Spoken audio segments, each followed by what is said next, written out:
It's been a tough year during the pandemic lockdowns for farmers and crofters across Scotland. They've been unable to meet up on farm visits and share knowledge. These visits provided a valuable opportunity for farmers to share best practice and offer ideas for improving business performance.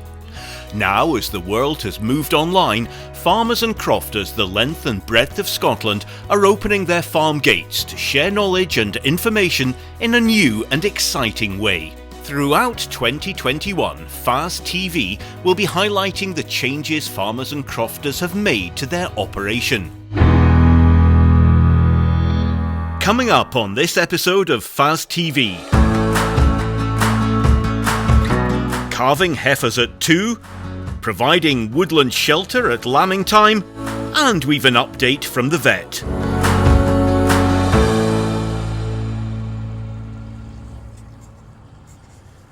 Previously, we visited Auchnotroch to look at their robotic milking system.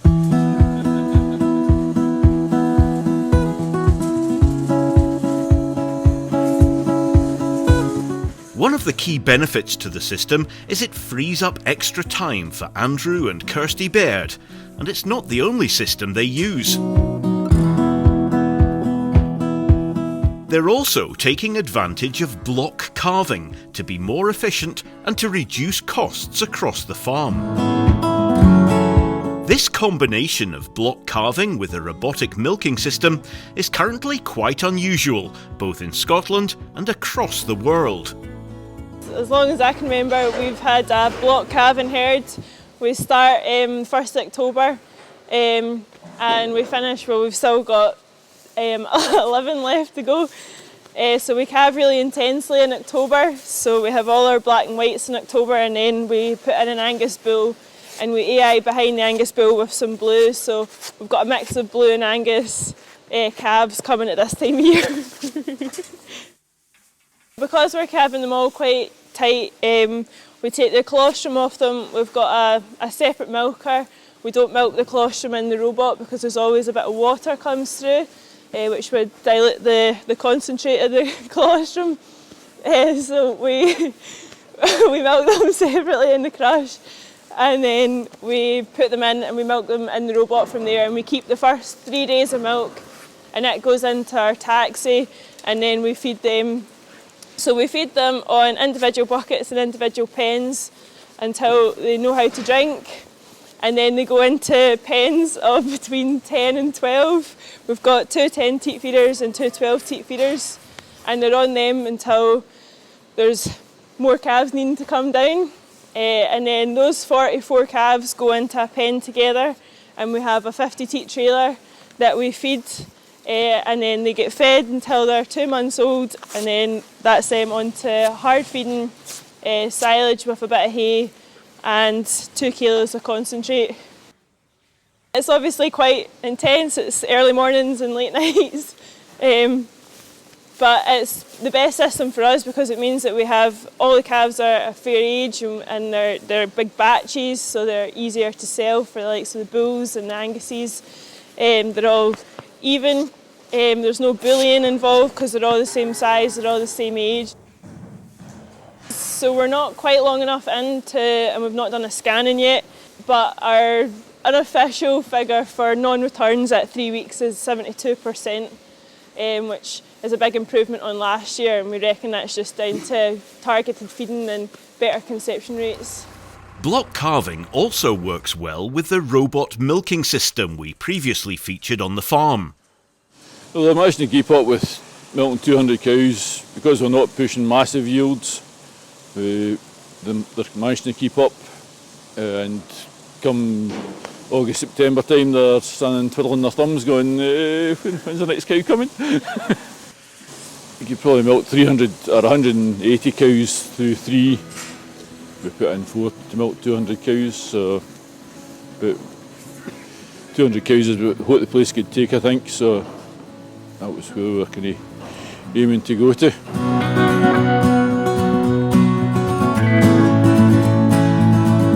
It allows us to focus on one thing at a time, so we focus on our calving, then we focus on getting them back in calve, and then we focus on getting good silage and lots of using the most like from grass.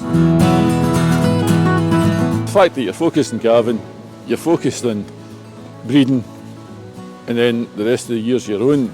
The cows look after themselves after that. On our next visit to Auchnotroch, we'll be looking at the Baird's grazing system. In Ayrshire, a number of beef farmers are looking for ways to improve efficiency and profitability. One farm in particular, where a number of improvements have been made, is Dusthall. Farmer Richard Goldie has been calving heifers at 2 years old for the past 13 years. We did a bit of research into farming magazines of the time, and they reckoned it was better to get your cows working from an earlier age. Because if you're waiting till they're calving at 3, you're a long time before you're seeing any sort of profit back out of them. Early 2008, we decided that we were going to calve from 2 years old, and we've kept doing it ever since. It held us back a wee bit because we couldn't sell as many heifers because we were just breeding our own replacements. We're Yonis free and we're a high health herd, so hopefully in time we'll be able to give back and sell female replacements from our herd. Selecting heifers for temperament primarily, size, general pelvic size. The vet's trying to get us to go down the road of pelvic scoring, which I'll be quite keen to try, because sometimes you can get a large heifer that turns out her pelvis is not actually as big as what you would imagine it's going to be, and conversely a small one that's got a large pelvis. Don't keep anything that's generally too small. Temperament, I would look back at because I'll have, with them being homebred, obviously know who their father is and their mother, and if there was any issues with their mother when you were tagging their calf, then that's a big no-no. If they happen to look at you twice or they would rather breathe down your neck, then I'll not be keeping anything for breeding off that line of breeding. Calving itself is, if I was going to bull it as a heifer herself, it has to calve herself. I don't bull anything that has, I've had to intervene with the calving jack or anything like that. Richard currently bases his selection of heifers by eye, but when first starting to calve heifers earlier, it's recommended you use a guide of 60% mature body weight. Pelvic scoring is another tool that can be useful to increase confidence in your decision making. We generally, over the last 7 or 8 years, have used a stabiliser bull on our heifers. When we got out of dairy farming into beef, we went down to Givendale down in Yorkshire and bought 3 pure stabiliser bulls to start the crux of our beef herd, basically. And we've got on really well with them, calving them to the heifers, but unfortunately the bull is now back onto his own heifers, so in the last couple of years we've had to go down another route. So we've got an Aberdeen Angus bull here and a Hereford bull, which we run with the heifers the last couple of years. Stabiliser now goes to older cows. Management in the run-up to pregnancy and post-calving is particularly crucial as the heifers are still growing. After turnout, they're not getting a lot. I just make sure they go to fresh fields. But through the winter, once they're spent with their mothers inside the shed in the winter, they're actually getting fed right the way through the winter in a creep fed scenario. So that they're growing on right through and getting all the minerals they need to keep their bones healthy and strong, and also building up in their frame. But as and when they do get turned out in the shed in April, I like them to go to a fairly fresh grass field, so they've no restrictions and lack of minerals in the grass to get them to feeding. The biggest challenge of calving, getting a longevity out of a cow, having calved it at 2 years old, is to get her back in calve that second year, because the calf takes a lot out of her that first year. So it's important to keep her nutrition right when she's back at grass with the calf at foot, because at the same time the calf's taking a lot out of the heifer in her colostrum and her milk. So it's important to get her nutrition right when she's at grass. So what I tend to do is feed the heifers with calves at foot about half a kilo ahead of just a protein roll when they're out at grass, and it just keeps their reproductive system active. So when the bull goes out 6 weeks later, you're more likely to get her back in calf fairly quick. The second calving group, I keep them separate right through the following winter to save any bullying, because if you introduce the smaller heifers, even with a calf at foot, they tend to get bullied by the older cows, knocked out the way, and they then don't get the same chance to get the same feeding. Or if there's competition for feeding, then invariably the older cow will get the feeding and the heifer will not get anything. So I keep them in a separate shed, or at least separate pens, and I don't leave the calf on the heifers as long as I would generally keep them on the cow. I take the calves off the heifers about 6 months of age, and the cows keep their calves right through to 9 months and beyond, just end of January. Although there's some extra work involved, the effort pays dividends, and Richard is very pleased with the outcomes. It's definitely had an impact on the overall profitability. The cows are working from an earlier age, so invariably you're getting more calves per cow in the long run. So if you look over a long period of time, you're definitely better off.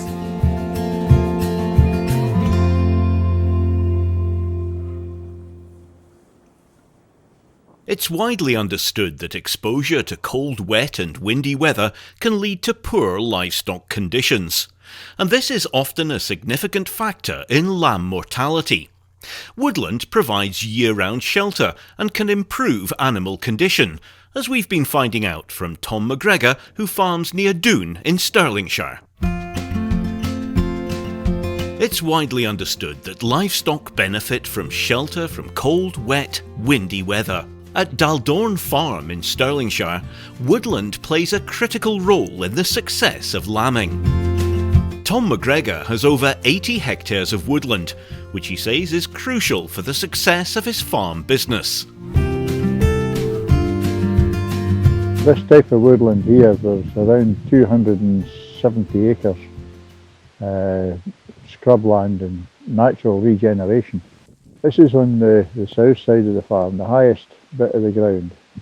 There's woodland down on the lower end, but that's commercial fir trees and larches. Dependent on the weather conditions, the west wind will stay on the east side of the wood. The east wind, they go further into the wood and get more shelter. The east wind's the killer on this place. North-northeast is the worst wind we can get. Researchers at the University of Bangor have been looking into the effects of shelter on livestock. This included research into the thermal benefits of wind reduction on sheep. Having a good amount of shelter on the farm just provides that kind of better microclimate for sheep, so that as you have these extremes of weather, sheep are able to utilise that shelter, and in the summer, if we have hot conditions, they can utilise the shade as well. Back on Daldown Farm, Tom is showing us his livestock's favourite areas. At lambing time there'll be a number of sheep that never come out of this wood. They'll stay in the wood the whole time of lambing, and you don't know what you've got until they come out after the lambing's finished. The beast from the east was an absolute killer right across the country, and we came out of it fairly well. The only problem areas we had was a grove of rhododendrons at the far end of the wood that they're ancient. They're about 20 odd feet high. Cattle and the sheep can walk through them, and some of the sheep got trapped in there and they resorted to taking a nibble at the roadies, which is absolutely deadly. But the rest, we came through it very, very well. We didn't lose many sheep at all. The only ones that we did have a problem with was within the rhododendrons, and we couldn't get access. The snow was so deep we couldn't get access to do anything to help them. Although the woods are a huge benefit to Tom, there is the risk of predation, but Tom has found this to be a relatively minor concern. The woods don't only provide shelter to those sheep within them, there's also a pronounced difference on sheep who stay in the fields as well. We're 20 to 30 metres into the field now from the woodland over there. We've got an east wind today, and it's about this distance into the field that the shelter is providing. So if we take even just a few steps over this way, I can feel the wind picking up in my face now. So it's really important that animals have this shelter, and you can see the impact that it has in the into the field. Tom's woods are not getting any younger, so it's important that he thinks ahead to maintain the shelter. The Forestry Grant Scheme offers a woodland grazing grant, which is aimed at controlled grazing using cattle in native woodland. It pays £100 per hectare per year for this controlled grazing, as well as capital options such as fencing and livestock management within the woodlands. To be eligible for the woodland grazing grant, you have to have a woodland area of a minimum of 5 hectares, an approved woodland management plan and an approved woodland grazing plan. There's a lot of plans we've thought about. So far we haven't decided what we're going to do. There's a natural regeneration anyway. If you leave an opening, it's no time until the silver birches appear again. It would be a big setback for us not to have the woodland available, because it's not only shelter, there's a lot more grazing in here than people realise. There is a lot more grazing in here, and the shelter's a big bonus. It's not just sterile woodland, it's good woodland grazing as far as I'm concerned.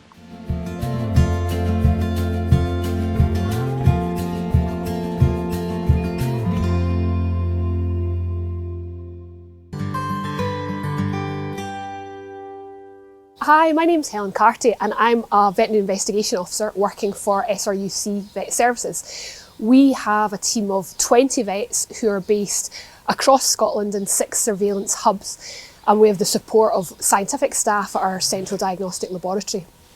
We work really closely with the network of all farm animal vets across Scotland, and on a daily basis are getting phone calls, WhatsApp messages, videos, photographs, as well as diagnostic samples and carcasses to investigate disease outbreaks. And if you can find out what's the root of the disease outbreaks, then hopefully we can address the problem and prevent it from happening in future years. So it's early March at the moment, and some places have started lambing. As you can see here, these ewes are just in their run up to lambing. And what we've been busy with in the last few weeks and expect to for the next few weeks is unfortunately helping people when they've had problems in the run up to lambing and calving. And so at this time of year, we see a lot of abortion investigations coming through our labs. This year, similar to previous years, the most commonly diagnosed causes of abortion are enzootic abortion in ewes, that's due to Chlamydophila abortus, and toxoplasma. Now, the good thing about that is that these conditions, you can vaccinate against both of them. So if you are experiencing abortions and you don't vaccinate against these conditions, it's really important that you do speak to your vet, get samples taken so that a diagnosis can be made so that we can prevent problems in the future. When investigating abortions, the placenta is a really key part to make sure the vet gets a chance to examine. If you imagine the placenta is the interface between the dam and the growing fetus, that's where they get their oxygen, that's where they get their nutrients, and so if that's damaged, then the fetus would be compromised. Other abortions that we see are due to the likes of Salmonella, or Campylobacter, or Listeria funguses, things that can come in feed-associated abortions due to silage, that kind of thing. Listeria can also be associated with neurological disease, and we've been seeing that in recent weeks as well in older sheep and actually in some lambs recently as well. We've also been receiving lots of samples from abortions from cattle, particularly from suckler herds at this time of year in the run-up to spring calving. And one of the most common causes of bovine abortion in suckler herds that we see is abortion due to Bacillus licheniformis, which is a bacteria that thrives in spoiled silage. So making sure that pregnant cattle are not fed any spoiled feed helps to minimise the risk of that. Interestingly, we've recently had some diagnoses of abortion due to BVD in cattle as well. Now, because of the National Eradication Programme, abortions due to BVD is thankfully rather rare, but this serves as a timely reminder that we still need to be vigilant for this condition. One condition that we're really keen to find out if people are seeing cases of this year is cases of Schmallenberg virus infection. So this is a midge-borne virus that if cows or sheep are infected in early pregnancy, it can lead to malformations in their developing fetus. And so it's only evident when those lambs and calves are born. It can cause arthrogryposis, so this is when the joints of the fetus are fused in a bent position. And so if congenital malformations are being seen, it's really important that you speak to your vet who can arrange testing for this condition. This condition was quite prevalent across Europe. In Scotland we had it in 2013, we had cases in 2017, but we've not seen it since then. But these sorts of viruses often come in sort of 3 or 4 year cycles, so it's possible that we could see more cases this year. We would have thought that we would have seen cases in some early lambing flocks if it was going to be a problem, and that's not been the case yet, but we still need to be vigilant. There have been a couple of cases in calves and lambs down in the south of England, but we'd be really interested to know if there's anything further north, so we're really keen to get samples submitted from any suspect cases. It is worth remembering though that just because a calf or a lamb has arthrogryposis does not mean that it's definitely due to Schmallenberg virus. Only about a quarter of the suspect cases that we had submitted in 2017 were proven to be due to Schmallenberg virus. Looking ahead to April, much of the caseload that we tend to see in that month tends to relate to calves or lambs that have had a difficult start in life. So whether that's the weather being unfavourable or a slow lambing or a difficult calving, meaning that youngsters aren't quick up on their feet to stand and suckle. If that's the case, then colostrum absorption is reduced, reducing their immunity, making them much more prone to neonatal diseases such as navel ill, joint ill, and later on more prone to the likes of pneumonia and scour. So it's really important to remember the basics and get the basics right at the start of lamb and at the start of calving, making sure that navel treatment is done really well and that calves and lambs get a good belly full of colostrum as quickly as possible. So the weather at the moment is not looking particularly spring-like, but hopefully the sun will shine. Good luck to you over the springtime, and we'll see you next month. And that's all for this episode of FAS TV. Next time, communication is key at lambing time. How to protect soil from compaction and managing a dairy grazing system.